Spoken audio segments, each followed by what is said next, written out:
ಜಿಲ್ಲೆಯಾದ್ಯಂತ ವರುಣಾರ್ಭಟ ಜೋರಾಗಿದೆ. ಮುಂಜಾನೆಯಿಂದ ನಿರಂತರವಾಗಿ ಸುರಿತಾ ಇರುವ ಧಾರಾಕಾರ ಮಳೆಗೆ ಕೊಡಗು ಜಿಲ್ಲಾ ಕೇಂದ್ರ, ಮಡಿಕೇರಿ, ಗಾಳಿಬೀಡು, ಭಾಗಮಂಡಲ, ತಲಕಾವೇರಿ, ವಿರಾಜಪೇಟೆ, ನಾಪೋಕ್ಲು, ಸಿದ್ದಾಪುರ ಭಾಗಗಳಲ್ಲಿ ಅವಾಂತರಗಳ ಸರಮಾಲೆಯೇ ಸೃಷ್ಟಿಯಾಗಿದೆ. ಹಲವೆಡೆ ಮರಗಳು ತರಶಾಹಿಯಾಗಿದ್ರೆ ಮತ್ತು ಕೆಲವೆಡೆ ವಿದ್ಯುತ್ ಕಂಬಗಳು ಧರೆಗುರುಳಿವೆ. ಇದರಿಂದ ರಸ್ತೆ ಸಂಚಾರಕ್ಕೆ ಅಡ್ಡಿಯಾಗಿದ್ದು ವಾಹನ ಸವಾರರು ಪರದಾಡುವಂತಾಗಿದೆ.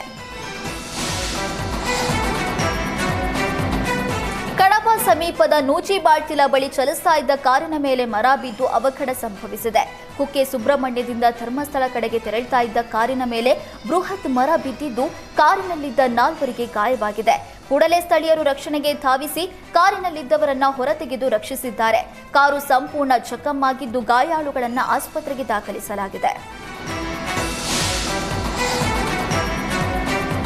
ಚಿಕ್ಕಮಗಳೂರಿನ ಮಲೆನಾಡು ಭಾಗದಲ್ಲಿ ಗಾಳಿ ಮಳೆಯ ಅಬ್ಬರ ಜೋರಾಗಿದೆ. ಇದರ ನಡುವೆ ಕಾರೊಂದು ಚಾಲಕನ ನಿಯಂತ್ರಣ ತಪ್ಪಿ ಹೇಮಾವತಿ ಉಪನದಿ ಕಾಲುವೆಗೆ ಬಿದ್ದಿದೆ. ಮೂಡಿಗೆರೆ ತಾಲೂಕಿನ ರಾಷ್ಟ್ರೀಯ ಹೆದ್ದಾರಿ 173ರ ಬಡಕಲ್ ಬಳಿ ಈ ಘಟನೆ ನಡೆದಿದೆ. ಭಾರೀ ಮಳೆಯಿಂದ ರಸ್ತೆಗಳೆಲ್ಲ ಕೆರೆಯಂತಾಗಿದ್ದು ನೀರು ಹರಿಯುವ ರಭಸಕ್ಕೆ ಕಾರು ಪಲ್ಟಿಯಾಗಿದೆ. 4 ದಿನದ ಹಿಂದಷ್ಟೇ ಇದೇ ರೀತಿ ಕಾರು ಬಸ್ ಕೂಡ ಅಪಘಾತಕ್ಕೀಡಾಗಿದ್ದು ಅದೃಷ್ಟವಶಾತ್ ಕಾರಿನಲ್ಲಿದ್ದವರು ಅಪಾಯದಿಂದ ಪಾರಾಗಿದ್ರು. ಮಳೆಯಿಂದ ರಸ್ತೆ ಮೇಲೆ 3-4 ಅಡಿಗಳಷ್ಟು ನೀರು ತುಂಬಿಕೊಂಡಿದ್ದು ವಾಹನ ಸವಾರರು ಪರದಾಡ್ತಿದ್ದಾರೆ.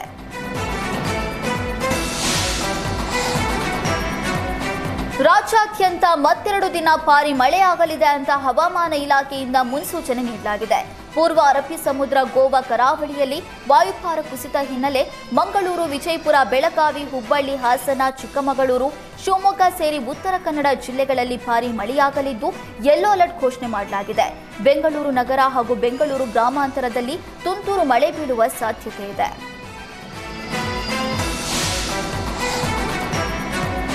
ಬೆಂಗಳೂರಿನಲ್ಲಿ ಭಾರೀ ಮಳೆಯಿಂದಾಗಿ ಹಲವು ದೊಡ್ಡ ಮರಗಳು ನೆಲಕ್ಕುರುಳುತ್ತಿವೆ.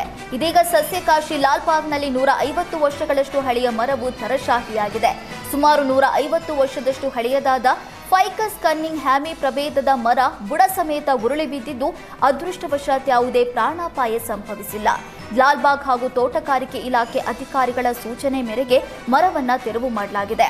ಮಳೆ ನಡುವೆ ಮರಗಳು ಉರುಳ್ತಾ ಇರೋದ್ರಿಂದ ಜನರಲ್ಲಿ ಆತಂಕ ಶುರುವಾಗಿದೆ.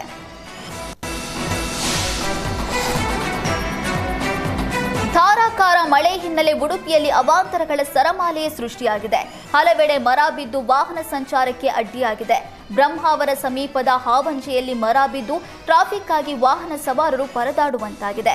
ಇನ್ನು ಉಡುಪಿ ಜಿಲ್ಲೆಯಲ್ಲಿ ಭಾರೀ ಮಳೆಯಾಗಲಿದೆ ಅಂತ ಹವಾಮಾನ ಇಲಾಖೆ ಹೇಳಿದೆ. ಇಂದಿನಿಂದ 4 ದಿನ ರೆಡ್ ಅಲರ್ಟ್ ಘೋಷಣೆ ಮಾಡಲಾಗಿದೆ. ಕಡಲ ತೀರ ಪ್ರದೇಶದಲ್ಲೂ ಹೆಚ್ಚಿನ ಅಲೆಗಳ ಅಬ್ಬರ ಜೋರಾಗಿದ್ದು ತಗ್ಗು ಪ್ರದೇಶಗಳ ಜನರು ಎಚ್ಚರಿಕೆಯಿಂದ ಇರುವಂತೆ ಸೂಚನೆ ಕೊಡಲಾಗಿದೆ.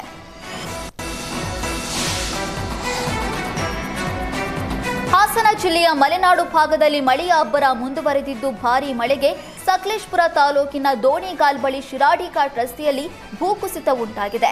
ಚತುಷ್ಪಥ ರಸ್ತೆ ನಿರ್ಮಾಣಕ್ಕಾಗಿ ರಸ್ತೆಯ ಎರಡೂ ಬದಿಗಳಲ್ಲಿ ಮಣ್ಣು ತೆರೆಯಲಾಗಿದೆ. ಸಕಲೇಶಪುರ ಭಾಗದಲ್ಲಿ ಕಳೆದ 2 ದಿನಗಳಿಂದ ಸುರಿತಾ ಇರುವ ಮಳೆಯಿಂದ ಮಣ್ಣು ಕುಸಿತವಾಗಿದ್ದು ವಾಹನ ಸವಾರರಲ್ಲಿ ಆತಂಕ ಹೆಚ್ಚಾಗಿದೆ.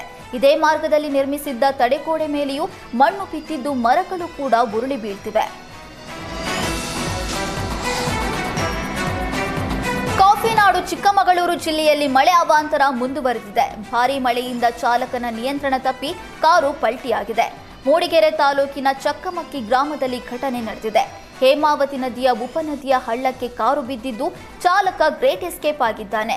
ಸಮಾಜ ಸೇವಕ ಆರಿಫ್ ಸೊಂಟಕ್ಕೆ ಹಗ್ಗ ಕಟ್ಟಿ ಹಳ್ಳಕ್ಕೆ ಇಳಿದು ಕಾರಿನಲ್ಲಿದ್ದವರ ರಕ್ಷಣೆ ಮಾಡಿದ್ದಾರೆ. ಕಾರಿನಲ್ಲಿದ್ದವರಿಗೆ ಸಣ್ಣ ಪುಟ್ಟ ಗಾಯಗಳಾಗಿದ್ದು ಆಸ್ಪತ್ರೆಗೆ ದಾಖಲಿಸಲಾಗಿದೆ.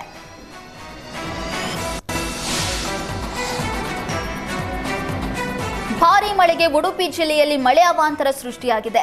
ಪಡುಬಿದ್ರಿ ಸಮೀಪ ಅವರಾಲು ಮಟ್ಟು ಹೊಯ್ಗೆ ಎಂಬಲ್ಲಿ ಸಮರ್ಪಕ ರಸ್ತೆ ಇಲ್ಲದೆ ಮಳೆಗಾಲದಲ್ಲಿ ಸಂಕಷ್ಟ ಎದುರಿಸುವಂತಾಗಿದೆ. ಗ್ರಾಮದ ಮನೆಯೊಂದರ ಪಕ್ಕ ಕಾಲುವೆ ಹರಿತಾ ಇದ್ದು ಮಳೆಗಾಲ ಬಂದಾಗ ಮನೆಗೆ ನೀರು ತುಂಬಿಕೊಂಡು ಪರದಾಡುವಂತಾಗುತ್ತೆ. ಹೀಗಾಗಿ ನೀರು ಹರಿಯುವ ತೋಡಿಗೆ ಸಂಪರ್ಕ ರಸ್ತೆ ನಿರ್ಮಿಸುವಂತೆ ಮನವಿ ಮಾಡಿದ್ರೂ ಯಾರೂ ಕೂಡ ಕ್ಯಾರೆ ಅಂತಿಲ್ಲ. ಇಲ್ಲಿನ ಜನರು ಮಳೆಗಾಲ ಬಂದ್ರೆ ಗೃಹ ಬಂಧನ ಅನುಭವಿಸುವಂತಾಗ್ತಿದೆ.